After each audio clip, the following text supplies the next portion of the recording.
Welcome, my curious companions. Tonight, something ancient and brainless is quietly waiting to show you how it thinks.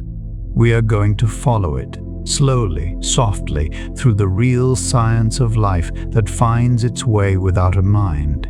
Deep, restful sleep is already on its way. And before it arrives, the quiet genius of the natural world will gently become a little clearer.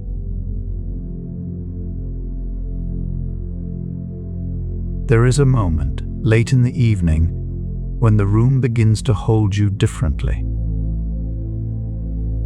The lamp has been dimmed, or perhaps turned off altogether, and the only light left is something borrowed. A thin glow from the hallway, a pale thread of moonlight resting against the curtain. The day, with all its motion and noise, has finally loosened its grip. Your shoulders have softened into the pillow. The blanket has found its way around you in that familiar way it does, warm and unhurried, pressing gently against your arms, your chest, the quiet rise and fall of your breathing. Somewhere in the stillness, you may notice that your thoughts have not yet stopped, but they have begun to slow. Like the last few leaves drifting from a November maple, turning lazily in no particular direction. They are still yours, those thoughts, but they no longer seem to need anything from you. They simply float. The mug on the nightstand, maybe it held chamomile, maybe warm cocoa, still carries a trace of heat, and even that small detail feels like a kind of kindness the evening has offered without being asked. It is in moments like this, when everything has grown quiet enough to hear the house settle, that the mind sometimes wanders toward things it would never seek out during the busy hours. Small things, hidden things, life that exists so far beneath the usual gaze that it might as well be invisible. And yet, across the forests and fields and damp, mossy places of this world, something is happening right now, in the dark, without a sound. Deep in the soil of old-growth woodlands, beneath fallen logs softened by years of rain, a living thing no thicker than a breath is slowly spreading outward. It has no eyes, it has no brain, it carries within it not a single nerve. And yet somehow it moves, not randomly, not carelessly, but with something that resembles purpose, billions of years in the making, shaped by forces so ancient they predate memory itself. This is the slime mole. And despite its humble name, there is something almost too extraordinary about it to rush past. It belongs to a kingdom of life that does not fit neatly into the categories most of us learned as children. It is not quite a plant. It is not an animal. It is not a mushroom, though it sometimes lives beside them. It is something else entirely. A single-celled organism that can, when conditions call for it, merge with others of its kind to form a larger, wandering body spreading across a forest floor the way spilled honey moves across a warm countertop, slowly and without effort. And within that single, continuous cell, there can exist many thousands of separate nuclei, not divided into compartments, not organized or sorted, simply coexisting within the same living boundary, each one a quiet repetition of the same soft instruction. The idea drifts forward unhurried, the way warmth moves slowly through a blanket pressed close in the dark. What makes the slime mold so gently astonishing is not what it has, but what it lacks. It carries no central command. There is no tiny brain directing traffic, no nerve center sending signals down a spine. And yet, when placed at the entrance of a maze, as scientists have done carefully in quiet laboratories, it will extend itself through every possible corridor, exploring softly, thinning where the path leads nowhere, thickening where the path leads toward food. Over hours, it will find the shortest route, not by thinking, but by growing, by reaching, by responding to the faintest chemical whisper of something nourishing ahead. And as it moves, it leaves behind a faint chemical trace, sensing that trail to avoid retracing ground already covered, navigating by the memory of its own passing, without any structure built to hold that memory. Each part sensing, adjusting, quietly communicating with the rest, not through language, not through thought, but through something older, woven into the very fabric of what it means to be alive. And perhaps that is a comforting thing to consider as the evening deepens around you. That awareness does not always require the machinery we imagine it does. That even now, in the soft dark of a forest you may never visit, something without a mind is gently, quietly finding its way.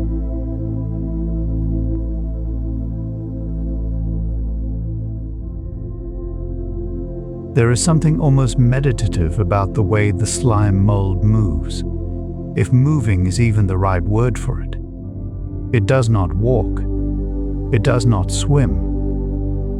It spreads, the way warmth spreads through a thick wool blanket on a cold night, slowly filling every available space with a kind of patient, unhurried intention. And beneath that spreading, invisible to any casual glance, something even quieter is happening. Something rhythmic. Something that, once noticed, feels less like biology and more like music. The kind that plays so slowly you only realize you are hearing it after several measures have already passed. Flowing through the delicate, thread-like body of the slime mold are waves. Not waves of water, not waves of sound, but tiny pulses of chemical and physical pressure, moving from one end of the organism to the other in a continuous rolling rhythm, contracting here, expanding there, tightening and releasing in a cycle so regular it resembles breathing. The organism contracts its inner channels, squeezing a fluid forward through its network of tubes, then releases, drawing it gently back, only to send it forward again moments later. Back and forth. In and out. And there is something quietly unusual about this flow. It does not always move in one direction. The slime mold periodically reverses it entirely, sending its inner fluid back the way it came, as though the body itself is oscillating slowly between two possibilities, settling into neither, simply continuing. A pulse that never fully stops, even in darkness, even in stillness, keeping its own time. Not with a clock, not with a heartbeat exactly, but with something older and stranger than either. What is so gently remarkable about these pulses is that they are not sent from any central place. There is no conductor raising a baton, no signal tower broadcasting instructions outward to the rest of the body. Instead, each small region of the organism generates its own rhythm, and those rhythms influence the rhythms of the regions beside them, which in turn influence the regions beside those, in an endlessly adjusting conversation rippling quietly across the entire living network. Across the whole body, these independently generated rhythms gradually fall into synchrony with one another, not because they are told to, but because the physical act of pulsing itself carry something that neighboring regions cannot help but respond to. A kind of order appears, not designed, not declared, but quietly arrived at, the way frost arranges itself into perfect crystals across a window pane on a cold, still morning without anyone asking it to. And here is where the idea of memory becomes something worth resting beside, not rushing through. Because as these pulses move through the slime mold, they do not leave the organism unchanged. The tubes through which the fluid has traveled most frequently become wider, more reinforced, better able to carry future flows. The paths that led nowhere thin and fade. What remains is a kind of map. Not drawn on paper, not stored in any single location, but carried in the very shape of the network itself, written into the thickness of its channels. The way a frequently walked path through a meadow eventually becomes a trail without anyone deciding it should be one. The slime mold, in this sense, remembers, not with a mind, but with its body, not with thought, but with repetition, with rhythm, with the accumulated consequence of 1,000 small pulses moving in one direction more often than another, shaping the structure slowly over time, the way rivers shape stone, without effort, without intention, and yet with something that looks from far enough away, almost like wisdom. There is something familiar about that, perhaps. The way the body learns to relax in a particular chair, the way the shoulders soften when a certain song begins to play, the way the hands find warmth around a mug of cocoa without the mind needing to direct them at all. Some things are remembered not in thoughts, but in patterns, not in words, but in the gentle, repeated rhythms of simply being alive.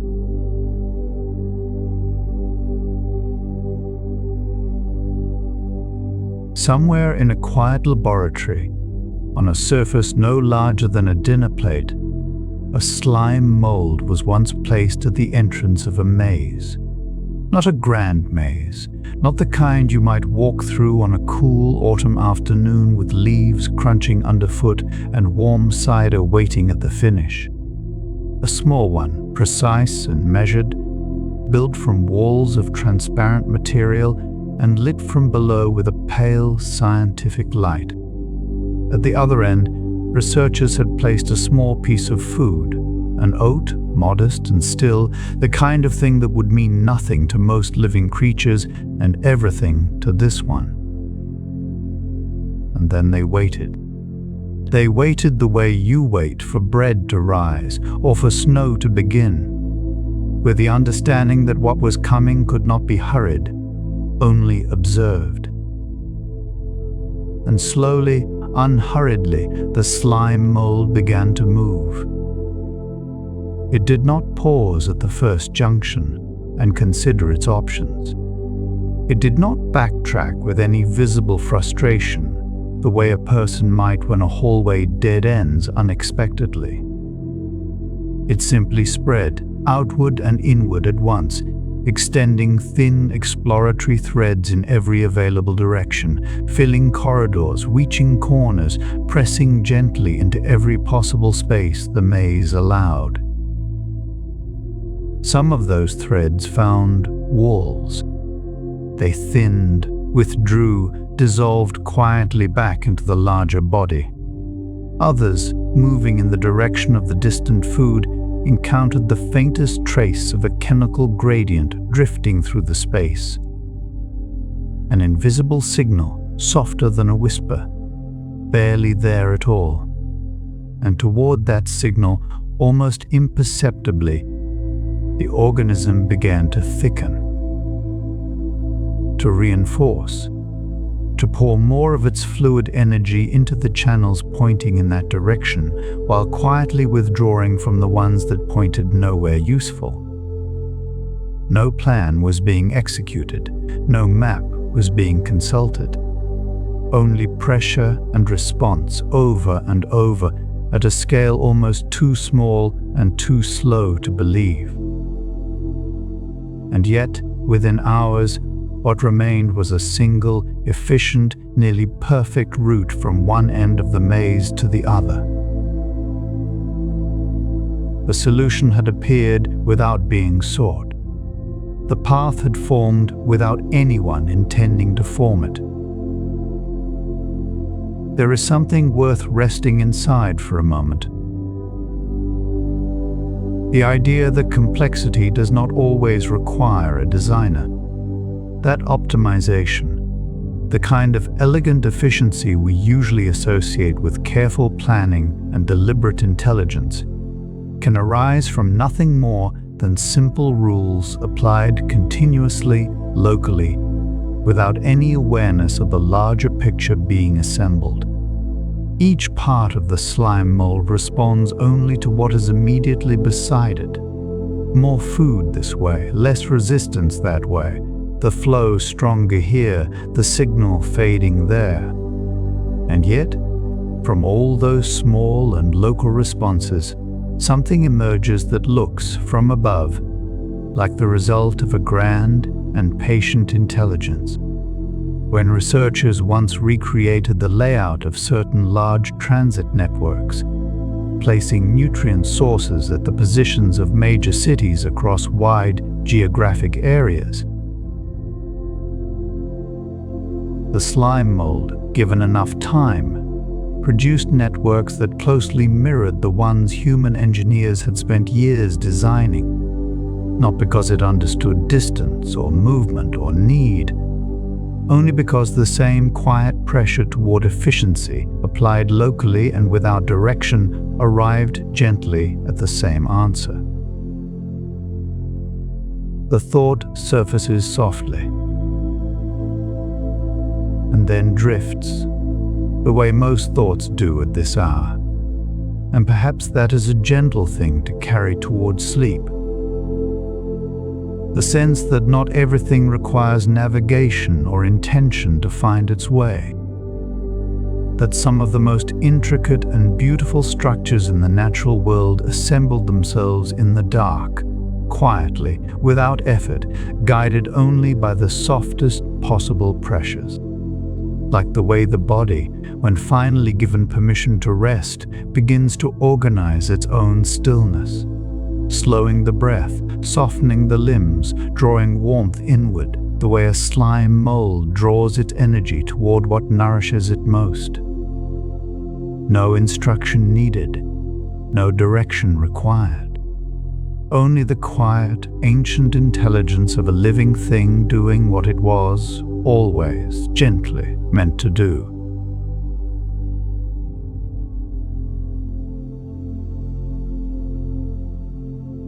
There is a particular kind of knowing that lives not in any single place but everywhere at once, spread thin across a system the way the warmth of a fire spreads through a small room touching the curtains, the armchair, the soft edge of a blanket draped across the couch, present in all of it, and yet belonging to none of it specifically. Most of us have learned to think of memory as something stored, filed away in a particular drawer, tucked into a particular fold of the mind, retrievable when called upon and dormant when not. But the natural world, in its ancient and unhurried way, has been quietly demonstrating for a very long time that this is only one way memory can exist, that there are other ways, older ways, ways that do not require a center or a location or a specific place to hold the past, only a shape, a tendency, a living structure that has been changed by what came before it, and carries that change forward without knowing it does. The slime mold does not remember the maze it solved last week, the way you might remember a dream from the night before. suddenly in fragments, with a vague and fading texture. It remembers the way a river remembers the mountain it has been carving for 10,000 years, not as a thought, not as a stored impression, but as a form, as a deepened channel, as a subtle bias in the direction of its current. Researchers have found that when a slime mold is exposed to a recurring pattern, mild disruptions at regular intervals, small changes in humidity or temperature, it begins over time to anticipate them, not consciously, not with anything resembling awareness, but structurally. Its network reorganizes in ways that reflect the rhythm of what it has encountered, building into its own physical shape a kind of quiet expectation, a leaning toward what is most likely to come next. And this anticipatory reorganization persists even after the disruptions stop entirely, as though the organism continues preparing for something that is no longer coming, carrying the rhythm of a past experience in its structure long after that experience has ended. The past has not been stored anywhere. And yet, somehow, the past is present, woven into the living system, invisible but active, the way the scent of fresh bread lingers in a kitchen long after the loaf has been moved to the counter and the oven has gone cold. What makes this so quietly extraordinary is the suggestion it carries, that knowing does not always belong to a structure built for knowing. That information, the kind that shapes behavior and guides response, can exist not as a file, but as a tendency, not as a record, but as a residue. Across the delicate network of the slime mold, chemical traces left by previous flows create subtle biases in how future flows will move. Some channels slightly more receptive, others slightly less. All of it adding up to a distributed portrait of experience carried not in any one place, but in the continuous shifting relationship between all of its parts. The whole of what this creature has encountered is present in the whole of what it currently is. Not stored, not retrieved, simply embodied. The way a path through a forest becomes easier to walk, not because anyone maintains it, but because it has been walked before, each passing, pressing the earth a little softer, a little more yielding, until the ground itself leans gently toward guiding whoever comes next in the same direction. It is interesting to notice how that idea settles in the body, the sense that memory might not always require a particular place to live, that what has passed through a living system leaves its mark not as a stored impression, but as a changed relationship between all the parts. The warmth of the blanket now, the heaviness of the arms, the slow and deepening rhythm of the breath. Nothing needs to be understood quickly here. The idea can rest where it lands, the way a slime mold rests in the dark, still, unhurried, and quietly shaped by everything it has already passed through.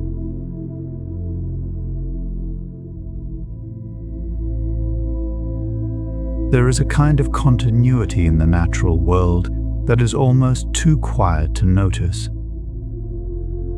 A repetition of pattern across such wildly different scales that it can feel, when glimpsed even briefly, like the universe is returning again and again to the same few elegant ideas, trying them out in new materials, new sizes, new timescales, as though the principles themselves are what matter, and the particular form they take is only a detail.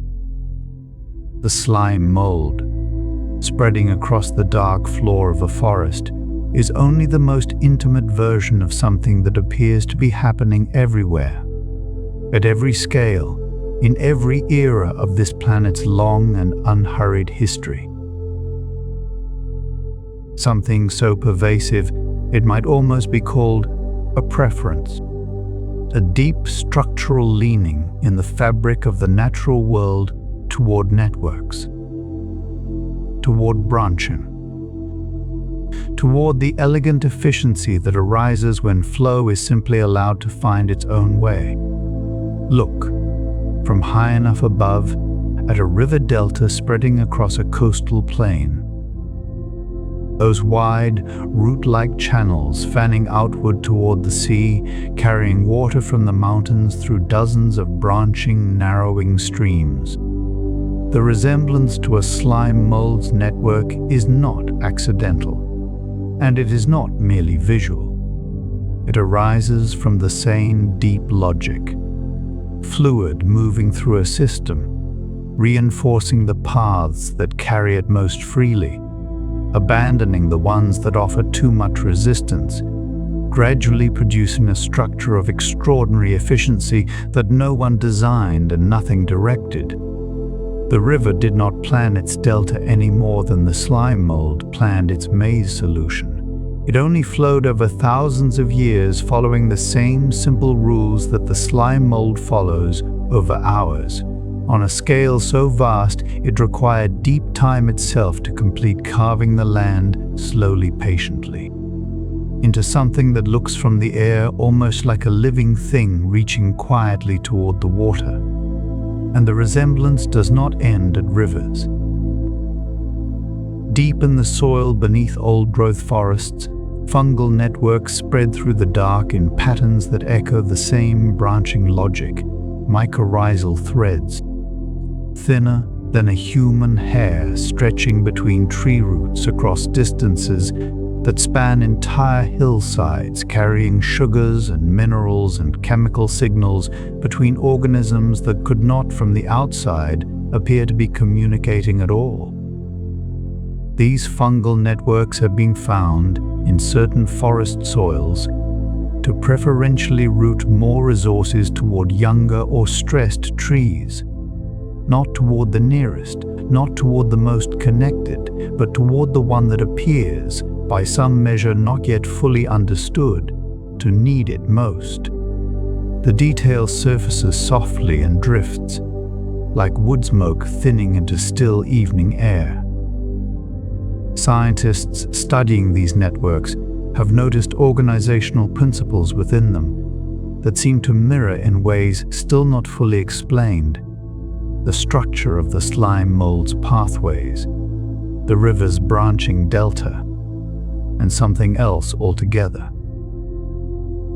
The vast, quiet arrangement of neurons within a living brain, each system shaped by entirely different materials and timescales, and yet each arriving, through its own slow and independent unfolding, at something that resembles, almost tenderly, the same answer. And somewhere, beneath it all, the same simple motion continues. Fluid pressing forward through a narrow channel, thinning where resistance gathers, thickening where the way opens, feeling its path forward without knowing it is doing so. A river finds the same logic.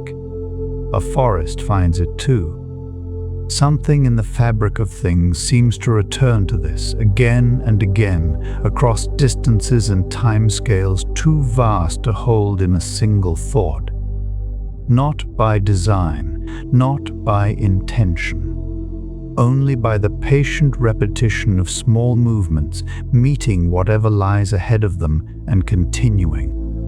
The blanket is warm, the breath has slowed, and somewhere in the dark, in the damp quiet beneath a log on a forest floor, something without a mind is still gently, slowly spreading, feeling its way forward through the night, one small pulse at a time, as it always has, as it continues still.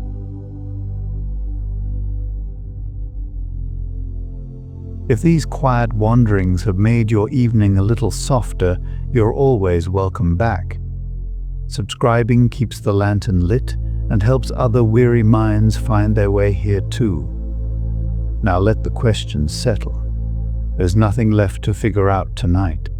Rest easy, and I'll see you in the next quiet Why.